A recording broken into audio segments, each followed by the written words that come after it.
सभी को नमस्कार। बेटा ये आपका मॉक टेस्ट 2 है संस्कृत का। इसमें पहले हम संधि कर रहे हैं। काहा धन चित का क्या बन जाएगा? कश्चित।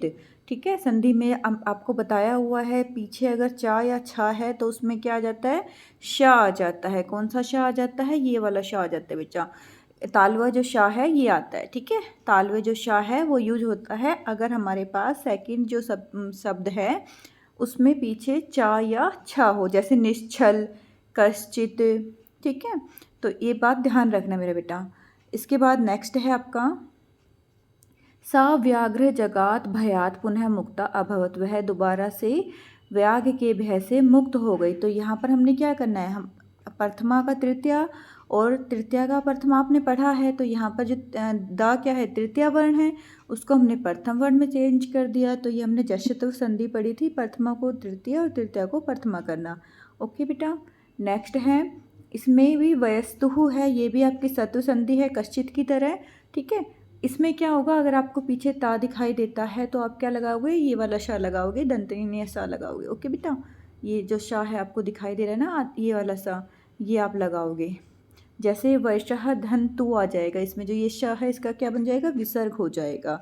ठीक है, जैसे नमस्ते, नमस्कार, नमस्ते। ठीक है, तो जहाँ पर भी क हो, ता हो, वहाँ पर हम क्या लगाते हैं? दंतन्य शा लगाते हैं। नेक्स्ट है आपके पास अन्य धन आदित्य है। यहाँ पे अन्य धन आदित्य आ जाएगा क्योंकि यहाँ पर जो विसर्ग है उसके स्थान पर क्या हो जाएगा? ओ हो जाएगा। बहुत किए हुए हैं आपने। विसर्ग के बाद ओ आएगा, और अगर विसर्ग के बाद जो सेकंड हमारा शब्द है उसमें ए है तो उसके स्थान पर अवग्रह चिन्ह आता है बेटा। उसके बाद है पुत्रम च है पुत्रहु हो जाएगा। ठीक है, पुत्रम च का क्या आएगा? पुत्रहु आएगा बेटा। जितनी भी मैंने आप लोगों को संधि समास की वीडियो भेज रखे हैं, प्लीज़ उनको कर लेना ताकि आप लोग ये छोटी छोटी गलतियाँ एग्ज़ाम में ना करो। समलम मलेन सहितम, जो सा है इसके साथ हमेशा कौन सी विभक्ति का प्रयोग होता है? तृतीय विभक्ति का प्रयोग होता है। तो मल की जो है तृतीय विभक्ति क्या होगा? मलेन। और सा के स्थान पर क्या लिखेंगे हम? सहितम, मलेन सहितम, सा मलम मलेन सहितम। बहुत सारे एग्जाम्पल इनके आप लोगों को बताए हुए हैं। राजासनम खलवेतत, तो यहाँ पर क्या हो जाएगा? राज्ञः धन आसनम। ठीक है, राज्ञः धन आसनम, राजा की षष्ठी विभक्ति आएगी और वो क्या बनती है? राज्ञः बनती है बेटा।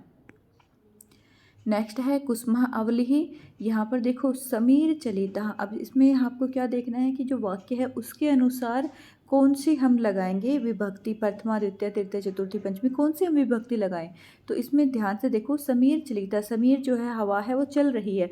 कुसुमा अवली, और फूलों की जो पंक्तियां हैं, मैं वर्णिया सयात, मेरा ऐसा मन कर रहा है कि मैं उनको वर्ण कर लूँ, अर्थात उनको ले लूँ, उनको तोड़ लूँ। तो यहाँ पर क्या है? फूलों की पंक्तियाँ, फूलों की पंक्तियाँ, का की किस में आता है? षष्ठी विभक्ति में आता है। और फूलों की पंक्तियाँ एक होगी नहीं, बहुत सारी होगी। तो यहाँ पर हम आंसर क्या देंगे? कुसुमा नाम अवलिही। ठीक है, कुसुमा नाम अवलिही, ये हो गया बेटा आपका। उसके बाद महत्वम, मैंने आपको बताया ये बहुत ही इंपॉर्टेंट एग्जाम्पल है। महत्वम तो ये आता ही आता है एग्जाम में। महत धन त्वः, ध्यान रखना, त्वः में जो हमारा है उसमें क्या शेष बचता है? त्वम शेष बचता है। तो कभी आप त्वम पे टिक मत करके आना बेटा, वहाँ पर पहले ही त्वम लिखा हुआ है। महत्वम देखो, त्वम लिखा हुआ है ना, तो वहाँ पर आपको करना क्या है? त्वः पे लगाना है, क्योंकि त्वा जो हमारा है इसमें क्या शेष बचता है? त्वम शेष बचता है। नेक्स्ट है आपके पास बेटा ध्रुतः। ये हमारे स्त्रीलिंग में हमने पढ़ा था, प्रत्यय में टाप प्रत्यय। ध्रुतः धन टाप ध्रुता बन जाएगा। ध्रुत धन टाप ध्रुता। जैसे अश्व धन टाप अश्वः, मूषक धन टाप तो मूषिका हो जाएगा। इसमें जैसे अध्यापिका, मूषिका, जिसमें इका इका इका की साउंड आपको आएगी, वहाँ पर आपको क्या करना है? उसमें आप टाप प्रत्यय लगाओगे। ठीक है, मूषक का मूषिका, सूचक का सूचिका, बालक का बालिका, अक की साउंड आ रही है। और नेक्स्ट जो आप करोगे उसमें इका लगाओगे, बालिका, अध्यापिका। ठीक है बेटा। और वैसे हम सिंपल जो करेंगे उसमें टाप लगा के आ लगाएंगे। ध्रुता, प्रथमा, अश्वः, मध्यमा, उत्तमा, इस तरह से हम कर लेंगे। नेक्स्ट है तुल्य वत्सला धन टाप, जैसे ये आ गया तुल्य वत्सले में टाप लगा देंगे तो क्या आ जाएगा तुल्य वत्सला, आ ही बचता है शेष। दो होते हैं स्त्री प्रत्यय के टाप में, एक तो आ शेष बचता है और दूसरी तरफ हमारे पास क्या शेष बचता है, अक शेष बचता है। और अक में इका आएगा, अक जहाँ पर हमें साउंड देगा उसमें क्या आएगा, इका इका इका। अध्यापिका, बालिका, सूचिका, मूषिका, इस तरह से इका इका आएगा। ओके बेटा। बुद्धि में मतु प्रत्यय लगाएंगे तो बलवती, सॉरी बल में मतु प्रत्यय लगाएंगे तो बलवती। बुद्धि हमेशा बलवती होती है, यहाँ पे स्त्रीलिंग के लिए बताया गया ना, बुद्धि एक स्त्रीलिंग शब्द है बेटा, तो इसमें बलवान मत लगाना, वो पुल्लिंग शब्द नहीं है, यहाँ स्त्रीलिंग शब्द के लिए बात की गई है तो बलवती आएगा। अब यहाँ पर देखो खाद्यन्ते हैं, ये हमारा कौन सा वाच्य है, जब यते आ जाता है पीछे हमारे पास यते येते और यन्ते, तो हम कौन सा वाच्य बनाते हैं उसको, वो हमारा कर्म वाच्य होता है। और कर्म वाच्य में हमारा जो कर्ता होता है उसमें तृतीय विभक्ति का प्रयोग होता है, इसलिए हमारा जो आंसर है तृतीय विभक्ति में क्या बनेगा, वान ऋण। ठीक है, आपको बहुत अच्छी तरह से समझाया हुआ है बेटा मैंने ये। अगर यहाँ पे सिंपल होता तो यहाँ पर खादती आता बेटा, ठीक है, खादती आता, लेकिन यहाँ पर क्या है इसका, यहाँ कर्तृवाच्य नहीं है, ये कर्म वाच्य है, तो कर्म वाच्य में हमारा जो कर्ता होता है उसमें तृतीय विभक्ति का प्रयोग होता है, और जो हमारी क्रिया होती है वो आत्मनेपद पद में होती है, जिसमें यते येते और यन्ते दिखाई देगा आप लोगों को, तो यहाँ पर हम वान ऋण लगाएंगे। नेक्स्ट है डैश चित्रम दृश्यते, अब देखो इसमें भी यते दिखाई दे रहा है आपको दृश्य धातु में, तो इसका मतलब ये भी क्या है हमारे पास कर्म वाच्य है, तो कर्म वाच्य में हम क्या लगाएंगे, कर्ता में तृतीय विभक्ति का प्रयोग करेंगे, और यहाँ पर अहम की जो तृतीय विभक्ति होती है वो मया होती है बेटा, ठीक है, अहम की तृतीय विभक्ति मया होगी, तो हम यहाँ लगाएंगे मया चित्रम दृश्यते। ऐसे ही नेक्स्ट है बालकः प्रतिदिनम पाठम पठति ही, बालक प्रतिदिन पाठ पढ़ता है, ये सिंपल सेंटेंस था आपका, तो आपने सिंपल में पाठम लगा दिया, द्वितीय विभक्ति लगा दी, कर्ता में हमारे पास प्रथमा विभक्ति है बालकः है, और हमारा जो कर्म है उसमें हमारी द्वितीय विभक्ति होती है, तो द्वितीय में क्या आएगा, पाठम आ जाएगा। ठीक है, नेक्स्ट है अहम मध्याहे 12-15, ये तो सबने कर लिया होगा, सपाद द्वादशवादनम, ये तो आपको बहुत अच्छी तरह से आते हैं, 4:30 बजे सार्ध चतुर्वादनम, 5 बज गए तो पंचवादनम, 8:45 को हम क्या करेंगे, पादोन नववादनम, क्योंकि हम उसको बोलते भी क्या है, 8:45 बोलते हैं ना, ऐसे बोलते हैं ना कि 8:45 हो गए, तो ऐसे याद रखो बेटा कि 8:45 की जगह आप याद करो कि 8:45 है, तो आप आंसर सही दोगे, पादोन नववादने। अब यहाँ पर देखो सुजाता संस्कृतम पढ़ती, सुजाता संस्कृत पढ़ती, सुशीला भी संस्कृत पढ़ती, ऐसे ही बोलोगे ना आप, तो यहाँ पे जो अव्यय शब्द है वो कौन सा ठीक आएगा, अपि। कुर्महा, कुर्महा का मतलब होता है कछुआ, कछुआ कैसे चलता है, धीरे धीरे चलता है, तो हम आंसर क्या देंगे, सनही सनही, कुर्महा सनही सनही चलती, गजहा सनही सनही चलती, इस तरह से कुछ भी आपका आ सकता है बेटा। तावत का मतलब तब तक होता है और तदा का मतलब तब होता है। डैश संस्कृत अभ्यास परीक्षा भविष्यति ही, अब देखो भविष्यति है, इसका मतलब फ्यूचर टेंस के बारे में बात कर रहे हैं, तो यहाँ पर हम क्या लिखेंगे, स्वहा।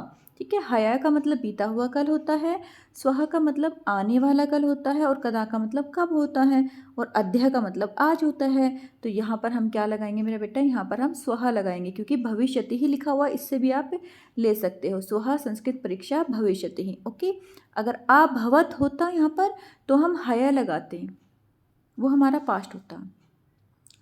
यहाँ पर निर्मलम है बेटा, तो यहाँ पर निर्मलह नहीं आएगा, निर्मलम आएगा, क्यों, क्योंकि देखो जलम है, अस्या नद्या जलम, इस नदी का जल, निर्मलम न अस्ति, निर्मल नहीं रहा है, तो जलम और निर्मलम दोनों हम साथ साथ ही लगाएंगे ना, द्वितीय विभक्ति का ही प्रयोग करेंगे, ऐसा तो नहीं करेंगे कि जलम में द्वितीय विभक्ति लगा दी और निर्मलम में हमने प्रथमा विभक्ति लगा दी, इससे हमारा सेंटेंस करेक्ट नहीं होगा, रॉन्ग हो जाएगा, तो हमने राइट करने के लिए इसमें भी द्वितीय विभक्ति का प्रयोग करेंगे।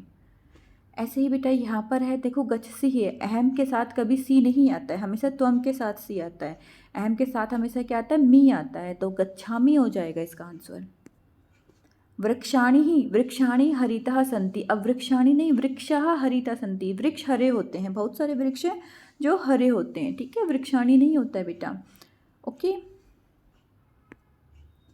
यहाँ पे चपेट्या है, तो यहाँ पे पर्सन का निर्माण आपको करना था, तो चपेट्या के स्थान पर क्या आ जाएगा, कया, ये तृतीया एक चपेट्या एक स्त्रीलिंग शब्द है, और यहाँ पर देखो कया आएगा, क्यों आएगा? क्योंकि हमारे जब हम किम शब्द रूप में स्त्रीलिंग करते हैं तो तृतीय विभक्ति हमारी कया बनती है, और चपेट्या में भी तृतीय विभक्ति लगी हुई है, तो हम यहाँ पर आंसर क्या देंगे? कया। और वैसे भी सिमिलरिटीज सी भी बन रही है ना, चपेट्या पीछे या आ रहा है तो हम क्या लगाएंगे? कया। ऐसे ही कज्जल मलिनम पूछा है, सट चटकियानम कज्जल मलिनम मुंचती, जो सैकड़ों मोटर गाड़ियां हैं वो काला जो धुआं है वो छोड़ती है। और कैसा काला धुआं छोड़ती है? काजल के समान काला धुआं छोड़ती है, कज्जल मलिनम। तो यहाँ पर हम आंसर देंगे कीदृशम, कैसा। ठीक है, सैकड़ों मोटर गाड़ियां, हम क्वेश्चन कैसे बनाएंगे? हम यही तो बनाएंगे ना कि सैकड़ों मोटर गाड़ियां कैसा धुआं छोड़ती है, तो आंसर हम दे रहे हैं तो कज्जल मलिनम आएगा। अब लेकिन इसने पूछा ही हमसे ये है कि पर्सन बनाओ भाई इसका, ये आंसर मैंने दे दिया आप लोगों को कि सटकी यानम कज्जल मलिनम धूमा मुंचती, तो आप पर्सन क्या बनाओगे? कीदृशम, कैसा। कुत्र का मतलब कहाँ होता है, और कहाँ जो है वो पुल्लिंग शब्द के लिए यूज होता है, किसी के नाम के लिए। तव मानुष्यात, मानुष्यात है, पंचमी विभक्ति है, तो हम किम शब्द रूप से पंचमी लेंगे, वो क्या होती है? कस्मात। त्वम कस्मात विभेसी, तुम किससे डर रहे हो? अयम अन्येभ्यो दुर्लभः, अयम के यहाँ पे अन्येभ्यो क्या है? इसमें द्विवचन में है बेटा, द्विवचन में हम क्या लिख देंगे? केभ्य।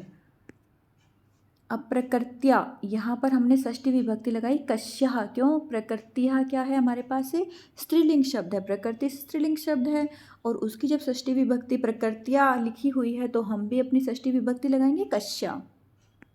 इसलिए आपसे बोल रही थी बेटा कि किम शब्द रूप के तीनों लिंग अच्छे से लर्न कर लो। नवमलिका रसालम मिलितः, रसालम के स्थान पर क्या हो जाएगा? आम्रम। ये आपके शब्दार्थ है, ये भी आप लोगों को समझाए हुए हैं कि रसाल का क्या बोलते हैं? आम्रम। ऐसे ही काननम है, काननम को क्या बोलेंगे? वनम। यहाँ पे अवलोक्यति नहीं आएगा, क्या जाएगा? पश्यति रामः सा बाष्पम पश्यति।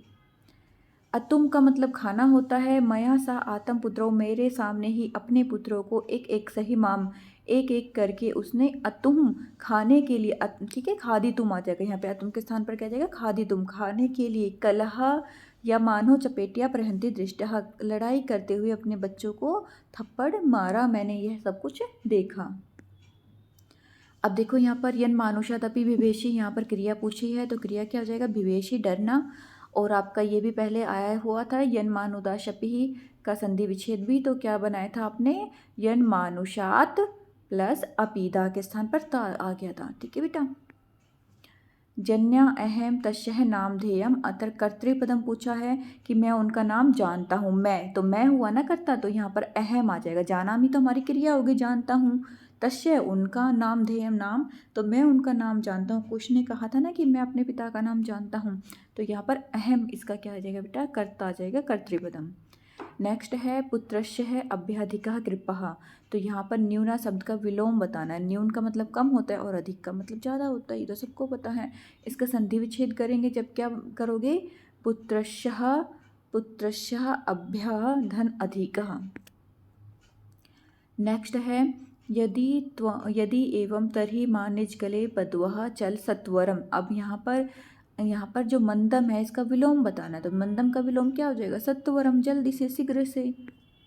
निर्मलम जलम, निर्मलम जलम में हमने विशेषण बताना है, तो विशेषण आप आराम से बता दोगे। निर्मल जल, जल हमारा विशेष्य है, निर्मल हमारा विशेषण है। तो ये आपका मॉक टेस्ट 2 था बेटा, इसको अच्छी तरह से समझ लीजिए। ओके बेटा, अपना ध्यान रखिए।